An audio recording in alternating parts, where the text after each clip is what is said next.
What's up, y'all? It's your girl Kiana, and this is Straight Talk with Kiana. Yeah, I didn't name my channel, honey, and I hope you guys like it. But today I wanted to talk about breakups. I know that this is a tough topic to talk about, but I think we should talk about it. So let's get into it. So I wanted to talk about 8 R's that you need to do after you break up. I know you're like, R's, the letter R. So all of the steps will start with the letter R. So let's get into it. Number 1, it's important that you reflect after your breakup. So sometimes when we're in a relationship, we have kind of a hard time seeing what's what because we're in the thick of it. We're so in love. We're so happy and all of this and that. So sometimes it's hard to see what is really going on. So once you break up with somebody, it's important that you take a step back to just kind of reflect. What happened? How did y'all meet? What did you like about the person? What didn't you like? What red flags did you not take heed to that you should have paid attention to? You have an opportunity to step back now that you're no longer in a relationship and reflect. You don't have to do this alone. Call your girlfriends up. Chat about it with them. They want to talk about it with you anyway because some of them have some opinions about your mate that they probably have a long one to share with you. So reflect on it. Also, if you're a proponent for therapy and counseling, because I am currently in therapy. This is something that I talk with my therapist about to just unpack and see like what happened and get an unbiased opinion. So reflection is number 1. Make sure you reflect. Number 2, you need to recognize. So I know it's easy for us to be like, oh my goodness, it was all his fault. He was this, he was that. You know, we want to do that. Okay, let's be real. Anytime somebody breaks up, it's not all on one person. Maybe one person did like cause it or initiated it or whatever, but it's important for you to recognize like, where did you go wrong? What did you do that might not have been so positive? So I'll give you a freebie from my life in the name of transparency. So one of the things that I love to do is talk. As you can see, like I'm talking to y'all right now, right? So I love talking, and when I am frustrated or if I'm not feeling it, I will shut down. I don't want to talk to you. And I realize that's something that I need to work on. And you know, towards the end of my relationship, I just did not want to talk. Like, no, don't want to talk. And instead of me being mature enough to say like, okay, you know what, this is not working out for me, here's why, I just kind of kept going through the rigmarole of being like super dry and not communicating my frustrations. So I recognize that that's something that I really need to work on, and that's not a behavior that I want to carry into my next relationship. So that is definitely something that I'm talking to my counselor and therapist about. So number 2, recognize where you went wrong in a relationship and own it. If you did something that was not as positive, own it and seek to heal from it and seek to correct those behaviors so that when you get into another relationship, you're not bringing those same flaws into it. He wasn't the only one that was wrong, sis. You did some things wrong too, okay? Number 3, record. So I'm an author. If you don't know, now you know.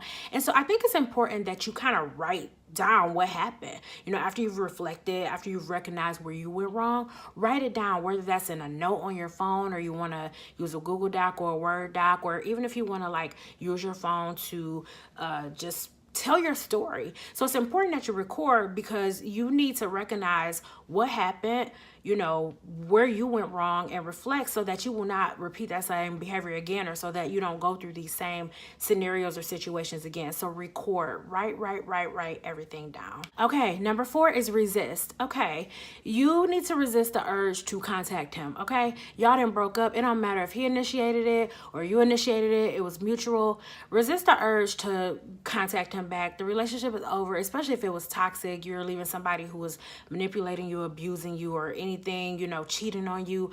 Resist the urge to contact him. He all right, sis. You all right. And also resist the urge to contact exes, because I know it's like, oh, you know, Raheem over there looking good or whatever, I could get back with him. No, resist the urge to, you know, link back up with your current ex or any past exes.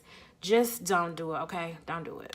Number 5, remove. Yes, that's right. Now, if you know me, I'm a proponent for get this person out of your life fully. So that means deleting them off Facebook, Instagram, Snapchat, whatever else. apps that you know were friends on, delete them. Delete their number, block them off of your social media platforms, block them off of your phone. And another one, shout out to my girl Christian that gave me this idea, block them from your emails. Now, it doesn't necessarily mean that this man is going to be contacting you, but just cut off all communication, remove that person from your life fully. Y'all not dating no more, so just go ahead and remove them from your lines of communication. Number 6, and I think this is a really important step, rejuvenation. So a lot of times when we break up, we try to act like, oh, did nothing happen, I'm good, I'm just keep going doing what I'm doing. That's real cute, but sometimes you need an opportunity to just rejuvenate yourself. So one of the ways in which I sought to rejuvenate myself, I am a believer, I believe in the Lord. So just really getting myself back up and encouraged in God, praying more, reading my Bible more, spending some time in worship. And also, one of the things that I like to do is travel. And in my last relationship, that's all I kept trying to do. Like, let's go on a trip, let's go on a trip. Trips kept falling through, whatever. So the first thing I did when we broke up is I booked a plane ticket and I got the heck out of the state I'm in, and I just had some time to just take it all in, to rejuvenate myself, encourage myself. Rejuvenation can also be you getting into some old hobbies or old activities that maybe you couldn't do as much when you were dating, because being in a relationship takes time, and you know, you might have had to stop, you know, hanging out with your friends as much, or if you did something fun that you used to do that you may not have done as much while you were dating, you might have had to put that down. Pick those things back up, rejuvenate yourself, get yourself, you know, in the habit of being busy and creating opportunities for more memories and more opportunities to meet new people. So rejuvenate. Number 7, and we're almost there. We're almost there. Read.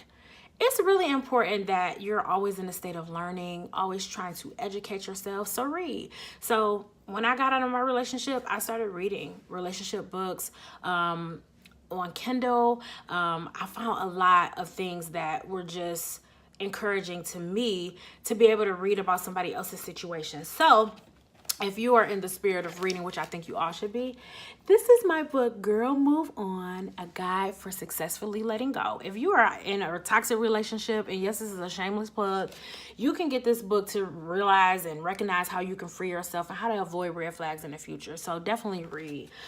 Some of the other things that I've read is just like books on mindfulness and emotional intelligence and stuff like that. I've read books about separation. Just go on Amazon and, you know, Google books about breakup, separation. These things will help you to kind of recognize what you need to learn and what your takeaways are from the relationship. So I really encourage you to read. That's number 7. Read. And number 8, the final R that you need to do after you break up is rest. Yes, rest. So you are going through a lot of emotions. Sometimes it's really hard to process. You're reflecting, you're trying to rejuvenate yourself, you're recording everything down, you're trying to recognize. That's a lot. You know, you have a lot of emotions going on, and in the name of trying to rejuvenate and, you know, keep going, like, you are very busy. So, I mean, we all have jobs. Some of us have kids. Some of us have super fantastic responsibilities. So it's important that you rest. So just take some moments out for yourself to rest, get some sleep, and just kind of relax, you know, because you're going through something. Even though you broke up with somebody, it's not easy. And sometimes it can feel like you're grieving because you lost a person and you spend so much time talking on the phone with this person or going out on dates. And that has all now changed and shifted. So you need to allow yourself to rest, okay? So those are my 8 R's that you need to do after you break up. So let me know what you think. Hop in the comments. Make sure you like and share this video. If you have some video ideas or topics that you want me to talk about, I am more than happy to explore those. But until next time, I hope you guys have a good one. This is author Kiana Daniels. Peace.